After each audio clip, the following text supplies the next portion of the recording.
Hello everyone, it's been a couple of months since my first video and I've received a lot of great feedback on how to improve the videos, as well as a lot of requests on more deep dive and case studies into some of the topics that were covered in the first video. So if you didn't get a chance to see the first video, please look at the link below and you'll be able to go and refer to the first video. So what we'll do is we'll release a series of short videos which will cover due diligence, structuring and execution, active loan management and loan workouts and enforcements. So this video will cover due diligence. Due diligence is a very big topic, so I'll be splitting this into a few different videos. Coming up on the screen will be a list of things that we would look at before we commit capital, and then highlighted will be the ones that we'll cover in today's video. This video is part 1.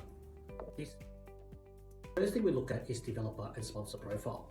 And what we're looking for is solid track record of actually delivering projects and that they have the expertise in-house and the capabilities to deliver those projects.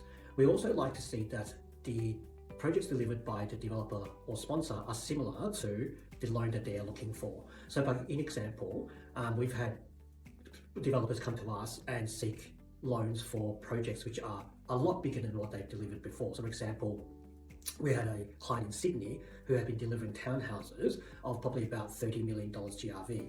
And they come to us and ask to borrow money on a 40-story apartment development. For us, that's a lot of risk. Another example would be, for example, we have a Melbourne client who was very good at developing land lot subdivisions or townhouses in Melbourne, but they expanded into Brisbane and bought a 1,000 lot subdivision and asked us to fund that. We see that as a bit of risk, so we didn't fund that. The other thing that's very important to vet and understand is to make sure that they actually did deliver those projects. So to give you an example, a borrower came to us and on their website it looked like they delivered 4, 5 or 6 projects, but when we actually did due diligence, it was clear that they actually hadn't delivered those projects and they'd only been involved in planning stage or project management and hadn't actually delivered those projects in their own right. We also look for how much equity developers have actually put into their projects to ensure that they are financially stable. The next thing we look at is investment structure and related party arrangements. What we're looking for here is to have a good understanding of who the parties are involved in this transaction, how the equity is contributed, and also who are the beneficial owners. In addition, we look at how the profit is being split in a project between the parties and the waterfall of how the profits are distributed.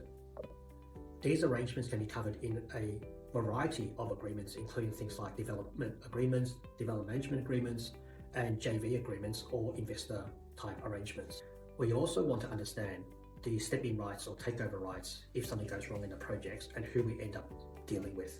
So for example, we were looking at funding a deal in Melbourne, and when we did our initial DD, it wasn't disclosed to us that there was a JV partner.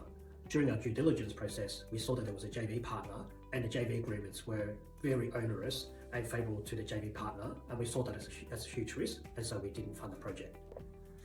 This is the end of part 1 video. Thank you for joining, and hopefully you'll join us for our next video. If you would like to discuss more on any aspects of the topics raised today, please feel free to reach out.